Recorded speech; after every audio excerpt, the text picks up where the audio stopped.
Namaskar, myself Dr. Kamla R. Nagar, Professor and Head, Department of Agattantra एवं व्यवहार Ayurveda, Faculty of Ayurvedic Science, Jyoti Vidyapeeth, Women's University, Jaipur. Today I am going to share my session for BAMS third year अगतंत्र. जैसा कि आप जानते हैं, अगतंत्र Ayurvedic toxicology को कहा जाता है, जिसमें विभिन्न प्रकार के विष, उनके लक्षण, विषाक्रांत के लक्षण एवं उनकी चिकित्सा का विस्तृत रूप से वर्णन किया गया है। सुश्रुत कल्पस्थान पूर्णतः अगत तंत्र को समर्पित है। इसमें विश्व विज्ञान के संदर्भ में विभिन्न फैक्टर्स, विभिन्न तथ्यों का वैज्ञानिक एवं व्यवहारिक तरीके से वर्णन किया गया है। इस कड़ी में आज हम बात करेंगे स्थावर वानस्पतिक विष या इरिटेबल वेजिटेबल पॉइजन, एरंड या कैस्टर पॉइजनिंग के बारे में। अरंड या कैस्टर आयुर्वेद में औषधीय तौर पे इसका अत्यधिक मात्रा में प्रयोग किया जाता है, लेकिन अगर मात्रा से अत्यधिक मात्रा में सेवन कर लें या अति मात्रा में सेवन करें तो यह शरीर में विषाक्त लक्षण उत्पन्न करता है, जो कि घातक भी हो सकते हैं। इस संदर्भ में आज हम अरंड की बात करेंगे। एरंड, Latin name is ricinus communis, Sanskrit name गंधर्व हस्त, पंचांगुल, वर्धमान, फैमिली इज यूफोर्बिएसी। इंग्लिश में इसे कैस्टर ऑयल प्लांट कहा जाता है। हिंदी नाम इसका रेंडी या अरंडी। जो विष वर्ग है इसका स्थावर वानस्पतिक विष में इसका उल्लेख किया गया है, या इरिटेबल वेजिटेबल पॉइजन। इसका जो स्वरूप होता है, ये बहुवर्षायु गुल्मक या वृक्षक 18 फीट तक या कभी कभी इससे भी ऊंचा हो जाता है। इसके जो पत्र होते हैं वो हरित या रक्ताभ होते हैं। 30 से 60 सेंटीमीटर व्यास के खंडित हाथ की उंगली के समक्ष पूरा हथेली, फैली हुई हथेली के समक्ष इसके पत्र होते हैं। अंगुलीवत 5 से 11 खंडों से युक्त होते हैं। ये पत्र खंड तंतुर होते हैं। पत्र ग्रंथ 4 से 12 इंच लंबा ग्रंथयुक्त होता है। पुष्प दंड 30 से 60 सेंटीमीटर लंबा होता है। पुष्प एक लिंगी होते हैं। पुष्प दंड में ऊपर की ओर स्त्री पुष्प तथा नीचे की ओर पुष्प होते हैं। पुष्प में पुकेसर होते हैं अनेक प्रकार के। स्त्री पुष्प कुछ बड़े होते हैं। स्त्री केसर फैले हुए बहुत बड़े तथा रंगीन होते हैं। जो गर्भाशय होता है वो त्रिकोष्ठीय होता है, जिसके प्रत्येक कोष्ठ में एक एक बीजी भाव होता है। जो फल है वो कंटकवत प्रवर्धनक युक्त होते हैं। बीज आयताकार, श्लक्ष्म, अनेक वर्ण तथा चित्रित होते हैं। बीजा आवरण कठिन होता है। जो इसका टॉक्सिक पार्ट है वो है इसके बीज। जो बीज होते हैं वो कलर में ग्लॉसी ब्राउन कलर के होते हैं। इसका जो शेप होता है वो ओवल शेप होता है। साइज स्मॉल एंड बिग, ऐसे दो तरह के होते हैं। Appearance glossy brown colour and mottled. इसका जो तेल होता है या oil, it's act as a poison in infant only. Otherwise जो अरंडी का तेल होता है आयुर्वेद में औषधीय तौर पे बहुतायत से प्रयोग होता है। उसका कोई अत्यधिक ज्यादा मात्रा में विषाक्त प्रभाव देखा नहीं गया है, लेकिन अगर सीमित मात्रा से अधिक मात्रा में उसका उपयोग किया जाए तो वह निसंदेह विषाक्तता उत्पन्न कर सकता है। जो ऑयल होता है उसका एक्टिव प्रिंसिपल जो है वो है ricin. It is resemble to bacterial toxin in its action. जो ऑयल होता है वो होता है triglyceride of ricinoleic acid. Ayurvedic जो रस पंचक बताए गए हैं उसके अनुसार इसका जो रस होता है वो मधुर होता है। अनुरस, कटु, कषाय। गुण स्निग्ध, तीक्ष्ण एवं सूक्ष्म होते हैं। विपाक इसका मधुर है और वीर्य इसका उष्ण होता है।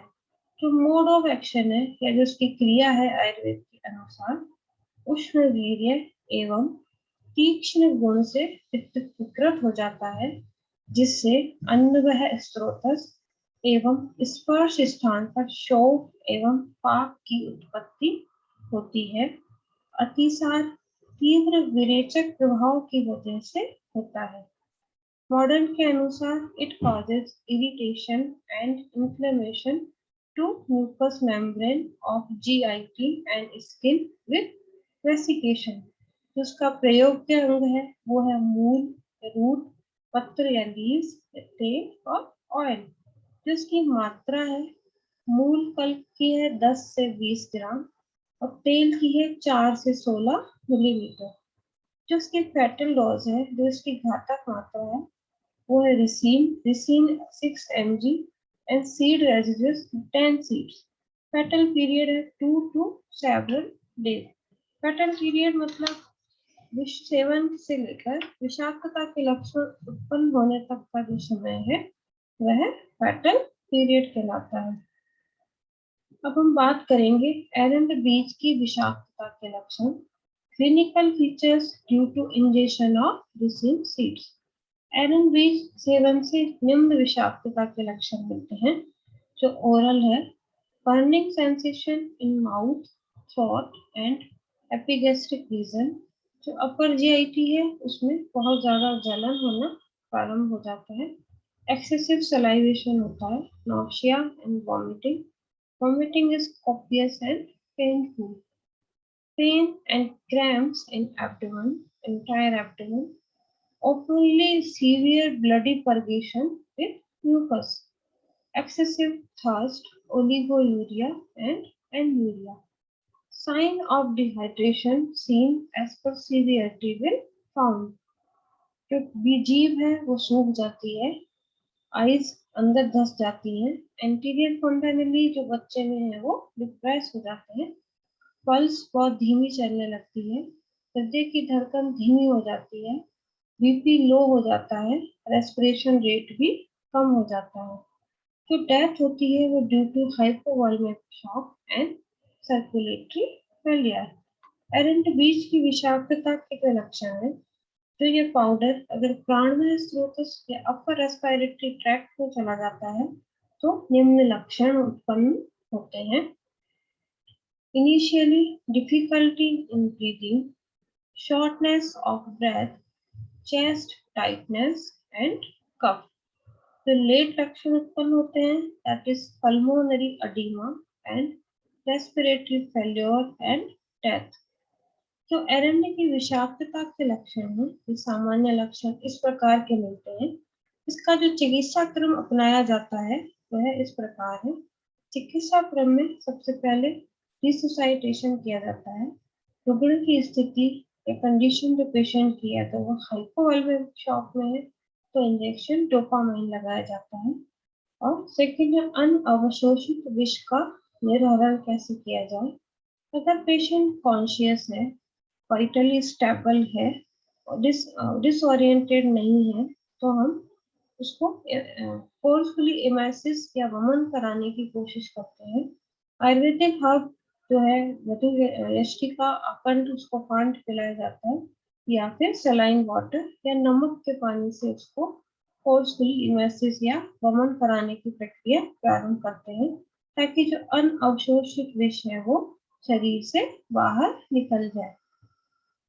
लेकिन अगर पेशेंट अनकॉन्शियस है, डिसओरिएंटेड है, वाइटली स्टेबल नहीं है तो उस अवस्था में गैस्ट्रिक लवाड या आमाशय धावन किया जाता है। शोषित विष का निर्धारण किस तरह से किया जाता है? क्योंकि यह तीव्र विरेचक प्रकार का विष है तो यह शोषित नहीं होता है, विरेचन या अतिसार के द्वारा इसकी निर्धारण हो जाती है। जो एंटीडोट का प्रयोग किया जाता है वो मूल रूप से यांत्रिक एंटीडोट या प्रतिविष गोदुग्ध या गोघृत है। स्पेसिफिकली जो एरेंड में जो बताया गया है एंटीडोट वो है शुंठी पान।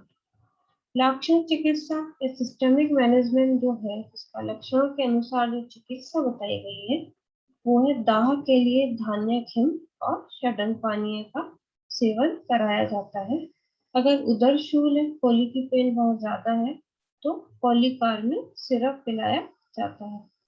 डिहाइड्रेशन बहुत ज्यादा हो रहा है तो हम ORS या रिंगर लैक्टेट को प्रोवाइड कराते हैं या फिर षडंग पानी, शीत श्रत जल, नींबू पानी, जल जीरा, इस तरह से उसको डिहाइड्रेशन को कमी को पूरा किया जा सकता है।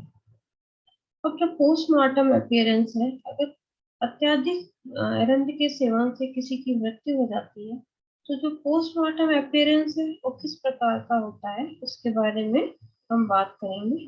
Externally not specific, internal inflammation and congestion with erosion and submucous haemorrhage in GIT। Fragments of seeds residue may be found in stomach hemorrhage in internal organs।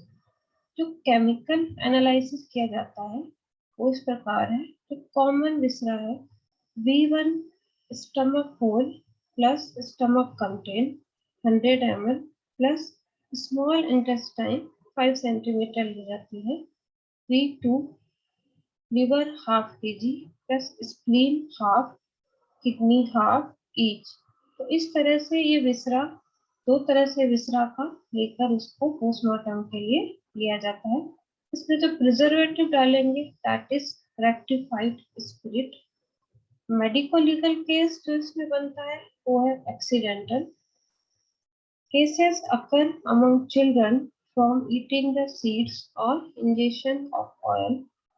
Suicidal it's rarely occur, क्योंकि इसके मृत्यु होने की संभावना बहुत ज्यादा नहीं होती है। ये अपने आप विरेचक प्रभाव दिखाकर शरीर से बाहर निकल जाता है। होमोसीडल, the seeds have been administered in food with homicidal intentional। जो एरंड बीज का है वो शोधन किस प्रकार किया जाता है। एरंड बीज का जो शोधन है उसमें दूध में 4 घंटे तक या 1 पहर तक इसको गर्म करना चाहिए। जो बाजार में विभिन्न प्रकार के आयुर्वेदिक योग उपलब्ध हैं, क्योंकि ये आयुर्वेद में बहुत औषधीय योग के रूप में अत्यधिक मात्रा में काम में लिया जाता है। तो इसके आयुर्वेदिक योग है वो है गंधर्व हरितकी चूर्ण, एरंड पाक, एरंड मूलादि क्वाथ, एरंड सप्तक क्वाथ। तो इस तरह से ये योग है। वैसे तो ये योग औषधीय प्रयोग के लिए होते हैं, लेकिन मात्रा से अगर अत्यधिक मात्रा में इनका सेवन कर लिया जाए तो निसंदेह प्राण घातक हो सकते हैं। एरंडमूल वृक्षवातहरणाम लघु भिन्न शक्तियुक्तम लांगल्य क्यूर। एरंड तेलम मधुरम उष्णम तीक्ष्णम कटु कषाय अनुरसम सूक्ष्म स्त्रोतो विशोधनम त्वचम दृश्यम मधुरम विपाकम व्यय स्थापनम योनि शुक्र विशोधनम आरोग्यम मेधा कांति स्मृति बलकरम वातकरम अधोभाग दोषहरम। सुश्रुत सूत्र 43 के अनुसार इसके अरण्य के विभिन्न प्रकार के गुण दोषों का निम्न प्रकार से वर्णन किया गया है। आशा है कि एरंड विषाक्तता का यह सेशन आपके लिए कारागार हुआ होगा। धन्यवाद।